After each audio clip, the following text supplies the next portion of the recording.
प्यारे बच्चों, आज मैं आप लोग को पैसिव टू एक्टिव वॉइस बनाना सिखाऊंगा प्रेजेंट कॉन्टिन्यूअस टेंस का। इसमें होता क्या है, ऑब्जेक्ट रिप्लेस करता है सब्जेक्ट को और सब्जेक्ट रिप्लेस करता है ऑब्जेक्ट को। इसका मतलब ये हुआ कि हम लोग क्या करते हैं, पैसिव वॉइस में सब्जेक्ट के स्थान पर ऑब्जेक्ट को रखते हैं और ऑब्जेक्ट के स्थान पर सब्जेक्ट को रख देते हैं, यानी कि आपस में इंटरचेंज होता है। ठीक है, ये आपस में सब्जेक्ट ऑब्जेक्ट इंटरचेंज होता है पैसिव वॉइस में।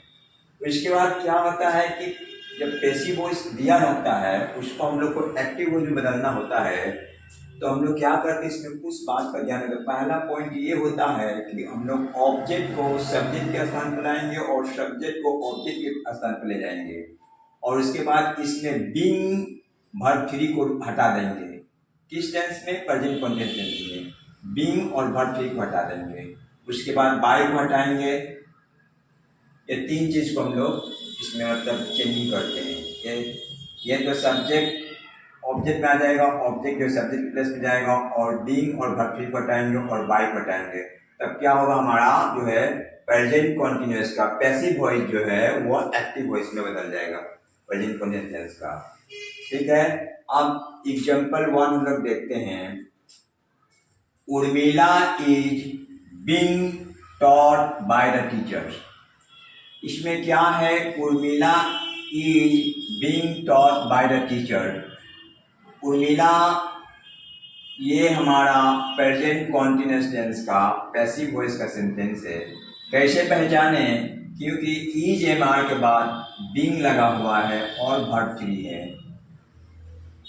इज एम आर के बाद बीइंग रहे और वर्ब थ्री रहे तो हम लोग समझ जाएंगे कि वह वाक्य जो है प्रेजेंट कॉन्टिन्यूअस टेंस का पैसिव वॉइस का वाक्य है। तो उर्मिला को शिक्षक के द्वारा उर्मिला शिक्षक के द्वारा पढ़ाई जा रही है। उर्मिला शिक्षक के द्वारा पढ़ाई जा रही है। अब इसको हम लोग क्या करना है, एक्टिव में बदलना है। हम लोग इसमें पैसिव से एक्टिव बनाना सीखेंगे। अब क्या करेंगे, इस टीचर को जो ऑब्जेक्ट के प्लेस में रखा है उसको क्या करेंगे, यहाँ पर हम लोग सब्जेक्ट के स्थान पर जाएंगे, सब्जेक्ट के प्लेस में रखेंगे। उसके बाद हम लोग जानते हैं कि ये टीचर जो है थर्ड पर्सन सिंगुलर नंबर है, यानी कि तीसरा पुरुष है, एक वचन तीसरा पुरुष है। इसलिए यहाँ पर हम लोग हेल्पिंग वर्ब ग्रुप में इज लिखेंगे, और उसके बाद हम लोग जानते हैं कॉन्टिन्यूअस टेंस में वर्ब फोर लिखाता है, यानी कि मेन वर्ब में आईएनजी जोड़ देते हैं। तो इस इज के बाद आईएनजी जोड़ेंगे, और उसके बाद ये जो हमारा जो सब्जेक्ट के प्लेस में था उसको हम लोग ऑब्जेक्ट के प्लेस में रख देंगे। ये उर्मिला जो है अब यहाँ पर ये ऑब्जेक्ट बन गई। ठीक है, तो इसका अर्थ हुआ कि शिक्षक उर्मिला को पढ़ा रहे हैं। क्वेश्चन नंबर 1 पर हम लोग ध्यान देंगे। The door is being opened by them। ये क्वेश्चन पैसिव में है। ये हम लोग कैसे पहचाने क्वेश्चन पैसिव में है? तो इसका पैसिव का पहचानने का ये रूल है कि अगर कॉन्टिन्यूअस टेंस का पैसिव रहे तो इज एम आर के बाद बीइंग लगता है, और उसके बाद वर्ब थ्री होता है और एक बाई पिक्चर लगा रहता है। जिससे हम लोग पहचान लेते हैं कि ये वाक्य जो हमारा पैसिव में है, यानी कि बीइंग रहे और वर्ब थ्री रहे, बाई लगा रहे, तो समझ जाएंगे कि हम लोग ये वाक्य जो हमारा पैसिव में है। अब इस पैसिव वॉइस को हम लोग को एक्टिव में करना है।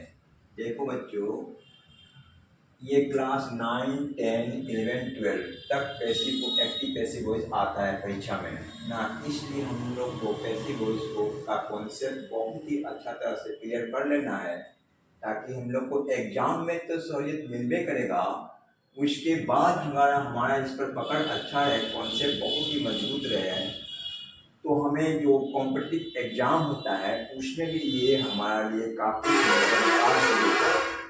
ठीक है, इस बात को ध्यान में रखते हुए हमें चलना है। तो ये इससे पता चल गया कि ये जो the door is being open by them, ये पैसिव में लिखा गया है, और ये प्रेजेंट कॉन्टिन्यूअस टेंस का पैसिव वॉइस है। इसका अर्थ हुआ the door is being open by them, उन लोगों के द्वारा दरवाजा खोला जा रहा है। इसका अर्थ हुआ कि उन लोगों के द्वारा दरवाजा खोला जा रहा है। अब इसका हम लोग एक्टिव में बदलेंगे, एक्टिव में कन्वर्ट करेंगे। एक्टिव में हम लोग क्या करते हैं कि ऑब्जेक्ट को सब्जेक्ट के प्लेस में रखते हैं, यानी कि ऑब्जेक्ट को सब्जेक्ट बनाकर सब्जेक्ट के स्थान पर रख देते हैं। तो दे का सब्जेक्ट फॉर्म होता है, देम का सब्जेक्ट फॉर्म दे होता है, इसलिए देम जो है क्या बदल जाएगा, दे में बदलेगा। क्यों बदलेगा? क्योंकि देम का सब्जेक्ट फॉर्म दे होता है। उसके बाद दे प्लूरल नंबर है, थर्ड पर्सन प्लूरल नंबर है, इसलिए यहाँ पर हम लोग इज का प्रयोग नहीं करते। कॉन्टिन्यूअस टेंस में तीन ही हेल्पिंग वर्ब मिलता है, इज, एम, आर। अगर आई रहे तो एम का प्रयोग करेंगे, थर्ड पर्सन सिंगुलर नंबर रहे, ई, सी, इट और कोई भी सिंगुलर चीज रहे तो इज का प्रयोग करेंगे, और थर्ड पर्सन प्लूरल नंबर के साथ हम लोग हमेशा आर का प्रयोग करते हैं। तो यहाँ पर वे हमारा क्या है, थर्ड पर्सन प्लूरल नंबर। वे लोग कहने से मतलब ये हो रहा है कि इसमें एक से अधिक आदमी है, ये सेंस से पकड़ लेंगे।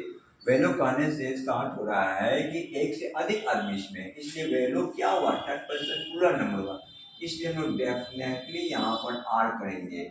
और उसके बाद इसमें हमें पैसिव में हम लोग क्या करते हैं, एक्स्ट्रा जो वर्ड है ये बीइंग को हटा देंगे, और वर्ब थ्री जो है उसको क्या करेंगे, वर्ब फोर में आन देंगे, यानी कि ओरिजिनल वर्ब का ओरिजिनल फॉर्म रख कर, यानी शुरू वर्ड से ओपन, और हम लोग जानते हैं कॉन्टिन्यूअस टेंस में आईनी लगता है, तो ओरिजिनल वर्ब में आईनी, यानी कि वर्ब के पहला रूप में आईनी जोड़ देंगे तो वो कॉन्टिन्यूअस में हो जाता है। ठीक है, तो इसमें से एक्स्ट्रा हम लोग क्या है, जो बाहर से जो शब्द आया है बीइंग, इसको हटाएंगे, और ये जो ओपन वर्ब थ्री रूप में लिखा गया है इसको पहला रूप में ले आएंगे, और उसके बाद कॉन्टिन्यूअस इसमें आईनी जोड़ देंगे, तो ओपनिंग, और इसके बाद इस डोर को ये जो सब्जेक्ट के स्थान पर है इसको ऑब्जेक्ट के स्थान पर ले जाएंगे, द डोर। अब ये हमारा बन गया they are opening the door, ये हमारा एक्टिव वॉइस बन गया।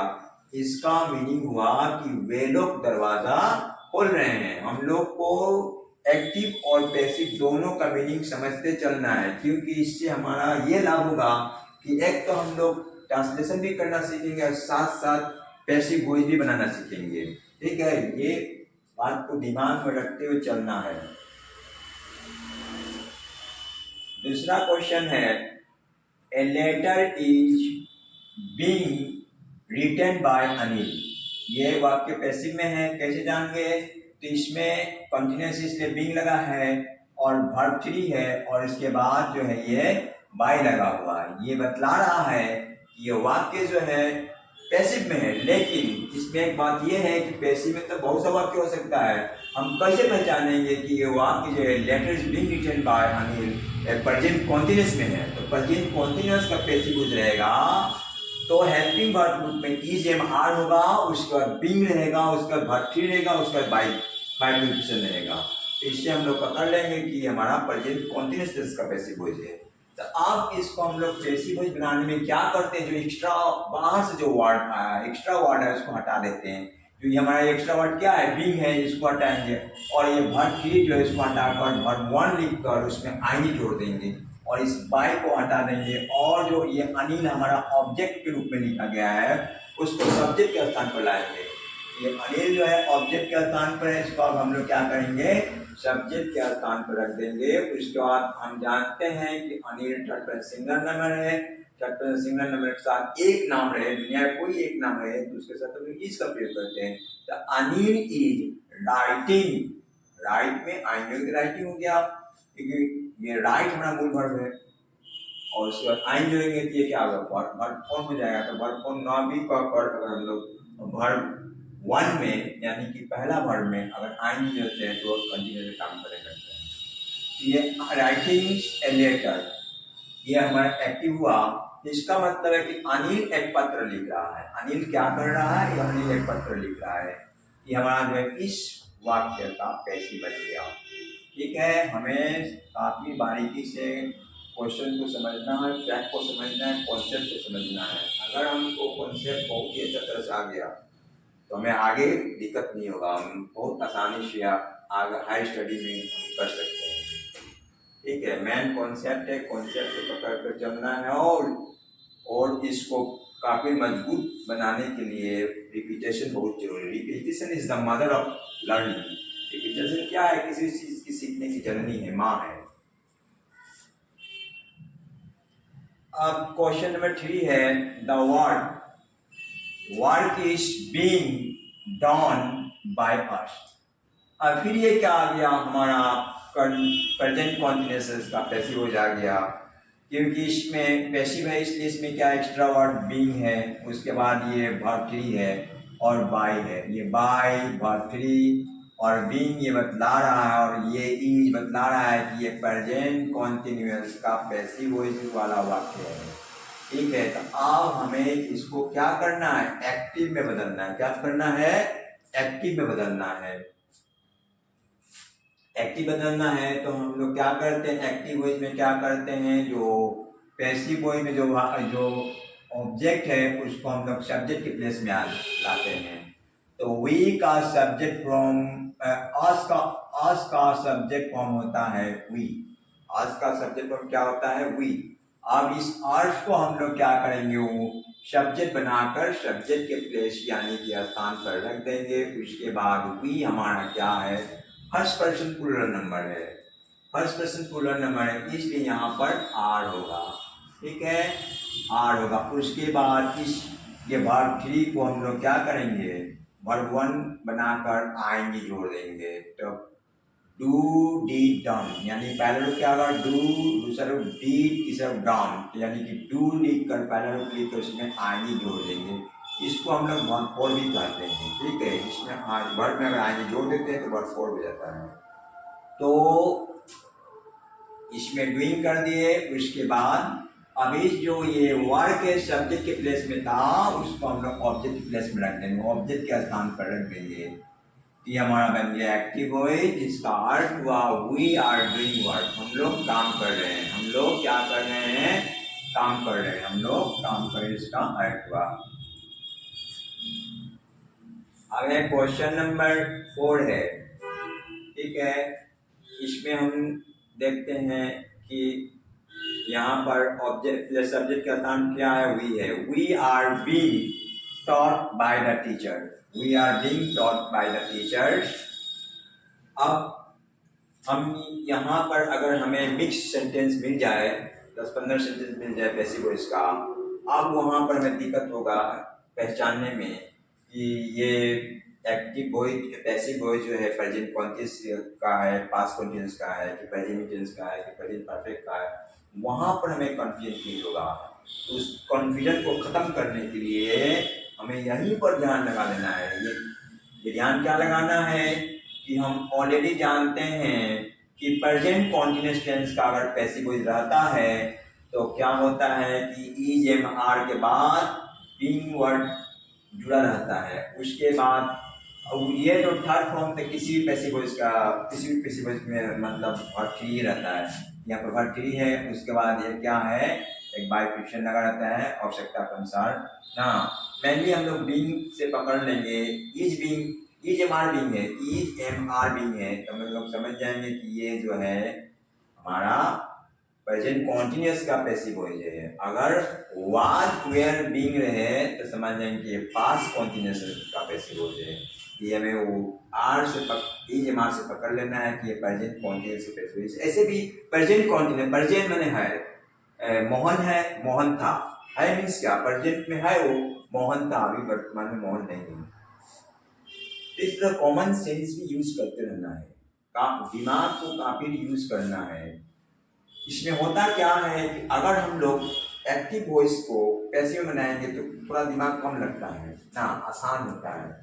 लेकिन जब हम लोग पैसिव से एक्टिव करते हैं तो वहाँ ज़्यादा दिमाग खर्च करना पड़ता है। तो जितना पंजल को सॉल्व करेंगे, जितना हार्ड प्रॉब्लम को सॉल्व करेंगे, उतना ही हमारा वहाँ दिमाग ज़्यादा यूज होगा और हमारा दिमाग जो है एक्सपांड होगा, मजबूत होगा ना। और जितना सोचेगा डीपली उतना दिमाग हमारा क्या होगा? स्ट्रॉन्ग होगा, मजबूत होगा।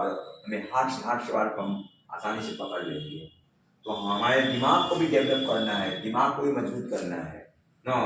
जो भी मतलब ज्ञान के बल पर जो काम है वो उसका मेन क्या है, दिमागे है। जैसे ये we are being taught by the teachers, the teacher is, teacher क्या है, थर्ड पर्सन सिंगुलर में इसलिए इज लिखेंगे और इस main word third word three को पहला रूप मिलाकर, यानी टीच टॉट टॉट, यानी टीच में आई जोड़ेंगे टीचिंग हो जाएगा।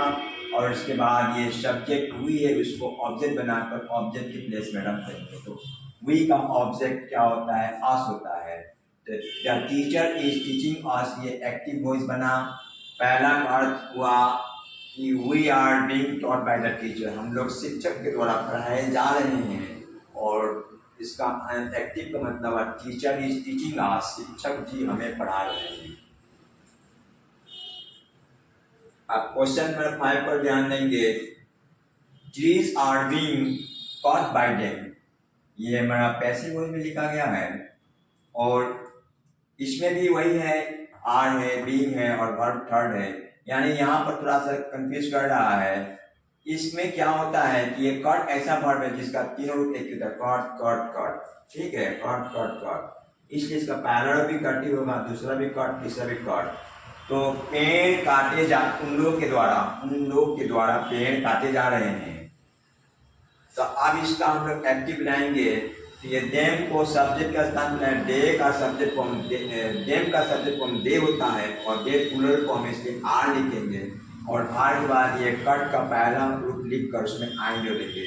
अब यहाँ एक बात हमें ये ध्यान देना है कि अगर कॉन्सोनेंट सिंगल कॉन्सोनेंट हो और उसके बाद एक भावेल हो तो कॉन्सोनेंट को डबल करके तब आई जोड़ते हैं। जैसे यहाँ पर हम लोग देखते हैं LWM, यहाँ पर क्या है, एम कॉन्सोनेंट है और उसके बाद एक सिंगल भावल है। तो आप इसमें आई जोड़ेंगे तो कॉन्सोनेंट को डबल कर आई जोड़ेंगे। जैसे यहाँ पर स्विमिंग, यहाँ फुट है, फुट में क्या करेंगे, फुट, इसको डबल टी कर तब आई जोड़ेंगे, फुटिंग। ये थोड़ा सा ध्यान रखना है। तो ये क्या हो गया, दे आर कटिंग ट्रीज, वे लोग पेड़ को काट रहे हैं, हमारा एक्टिविटी।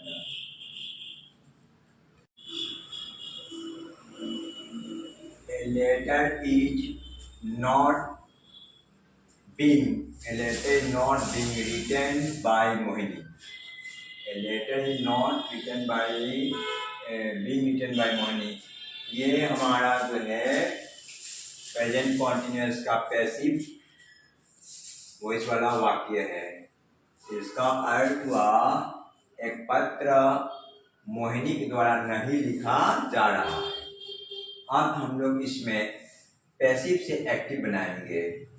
तो इसमें क्या होगा, ये लेटर जो है हमारा सब्जेक्ट के स्थान पर है और मोहिनी ऑब्जेक्ट के स्थान पर है। तो मोहिनी को सब्जेक्ट के प्लेस में लाएंगे, सब्जेक्ट के स्थान पर लाएंगे। और उसके बाद Mohini third person singular number है, इसलिए इसमें इज का प्रयोग करेंगे क्योंकि ये प्रेजेंट कॉन्टिन्यूअस का टेंस है। और इज एम आर के बाद जनरली हम लोग नॉट का प्रयोग करते हैं। तो नॉट का प्रयोग इज एम आर के बाद करेंगे क्योंकि ये पैसिव वॉइस का नेगेटिव वाला पैसिव वॉइस है। तो मोहिनी इज नॉट, अब ये बीइंग इसमें हटा देंगे और वर्ब थर्ड जो रिटन है उसको पहला रूप यानी कि ओरिजिनल रूप राइट लिख कर उसमें आई नहीं जोड़ देंगे, जो हो जाएगा राइटिंग, जो हम जिससे हम प्रेजेंट कॉन्टिन्यूअस टेंस में उपयोग करते हैं, राइटिंग ए लेटर। ये हमारा हो गया Mohini is not writing letter, Mohini एक पत्र नहीं लिख रही है, ये एक्टिव वॉइस हुआ। Question number 7, is a book being bought by Gyanti, ये क्या है, तो ये प्रेजेंट कॉन्टिन्यूअस टेंस का इंट्रोगेटिव पैसिव है क्योंकि इज पहले लगा हुआ है, इज एम आर पहले आ जाता है तो वह कॉन्टिन्यूअस इंट्रोगेटिव हो जाता है। तो इज पहले आ गया है तो ये क्या हो गया, हमारा प्रेजेंट कॉन्टिन्यूअस टेंस का इंट्रोगेटिव पैसिव हुआ। ठीक है, अगर इंट्रोगेटिव पैसिव बनाना है कंटिन्यूअस का तो हम लोग इज एम आर को क्या कर देंगे, बाहर कर देंगे, सब्जेक्ट से पहले कर देंगे। तो इसका अर्थ ये हुआ कि is a book, is a book, क्या एक पुस्तक ज्ञानती के द्वारा खरीदा जा रहा है, क्या एक पुस्तक ज्ञानती के द्वारा खरीदा जा रहा है। ये सेंटेंस क्या है, पैसिव में है, यानी कि इसमें ज्ञानती प्रधान है, इसमें ज्ञानती पर जोर पड़ रहा है, ज्ञानती पर फोकस पड़ रहा है, ज्ञानती पर इम्फेसिस पड़ रहा है, ठीक है। इसमें ज्ञानती जो है प्रधान है, क्योंकि पैसिव वॉइस में ऑब्जेक्ट प्रधान होता है।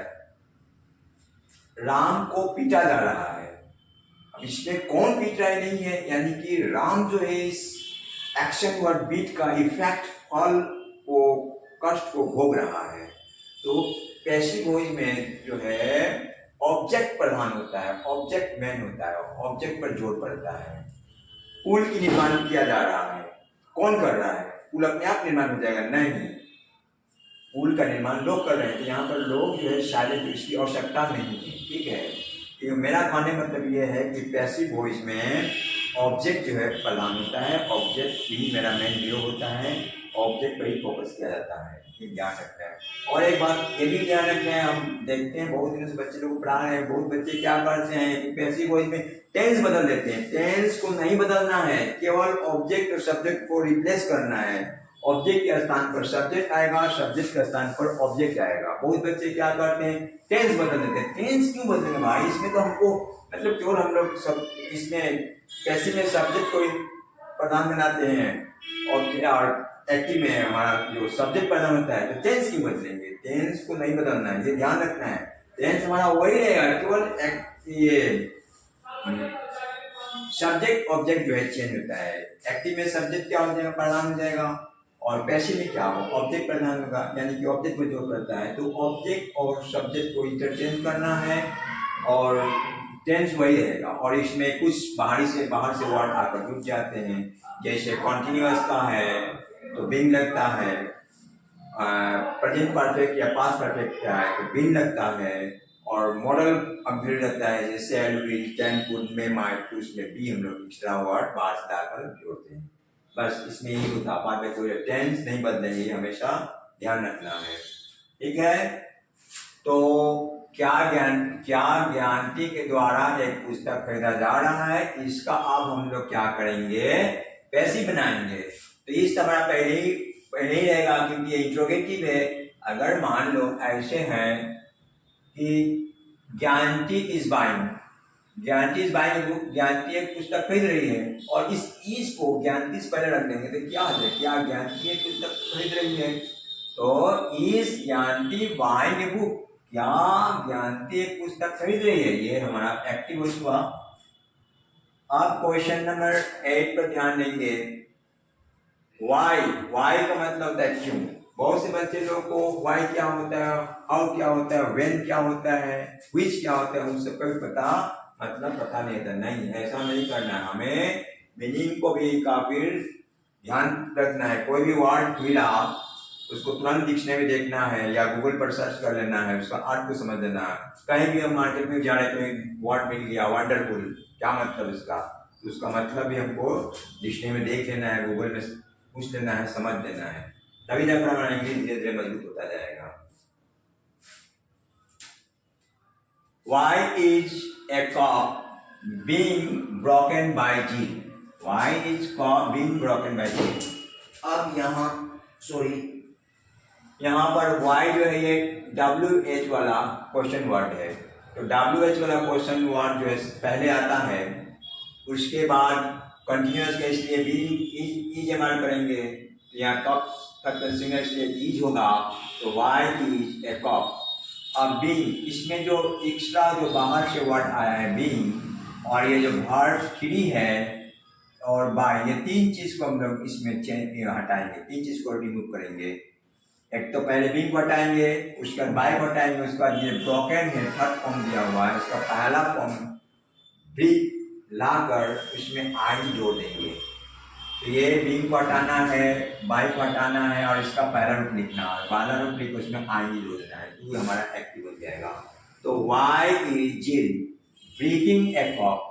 जिल क्यों एक कप तोड़ रहा है, जिल एक कप क्यों तोड़ रहा है, ये हमारा एक्टिव मीनिंग हुआ। मैं उम्मीद करता हूँ कि आप लोग को जो मैं बता रहा हूँ समझ में आ रहा होगा। और अब हम लोग क्वेश्चन 9 पर ध्यान देंगे। हम लोग किसी भी चीज़ को बहुत ही बारीकी से समझने की कोशिश करेंगे। इतना बारीकी से समझेंगे उतना हमारा पकड़ जो है मजबूत होता जाएगा और हमारा आगे जो है ये चीज़ हमको काफ़ी हेल्प करे रहेगा। बहुत से बच्चे हैं जो ठीक से नहीं पढ़ते हैं, 5 में नहीं पढ़े, 6 में नहीं पढ़े, 7 में 9 में चले गए, यानी उनकी वीडियो नहीं होता है और वो फिर पढ़ाई से भागने लगते हैं। बहुत हार्ड पढ़ाई बहुत हार्ड नहीं है। अगर आप लोग शुरू से ही पूरा कॉन्सेप्ट को क्लियर करते चलेंगे, फैक्ट को समझते चलेंगे, तो पढ़ाई बहुत ही आसान है। कोई भी सब्जेक्ट दुनिया का हार्ड नहीं है, बशर्ते अगर हम लोग ढंग से समझ कर चले तो। हाउ हाउ का मतलब है कैसे। How is homework, how is homework. ये हाउ क्या है, WH वाला क्वेश्चन वर्ड है। इज इसलिए क्योंकि ये कंटिन्यूअस का सेंटेंस है।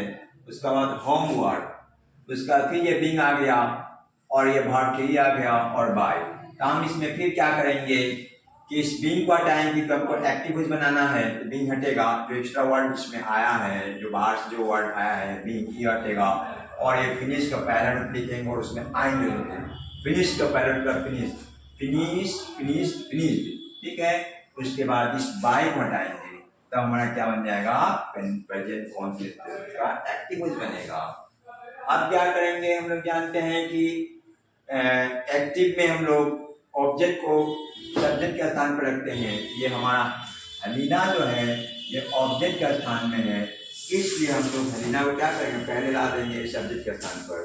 तो हाउ क्वेश्चन वर्ड जो है WH वाला क्वेश्चन वर्ड सबसे पहले आएगा, उसके बाद हेल्पिंग वर्ब इज आएगा, हलीना पे इज लिखेंगे। उसके बाद ये फिनिश वर्ब में आएंगे फिनिशिंग द होमवर्क। इसका अर्थ हुआ अलीना कैसे घर का काम समाप्त कर रही है, गृह कार्यों को कैसे समाप्त कर रही है। Thanks for watching.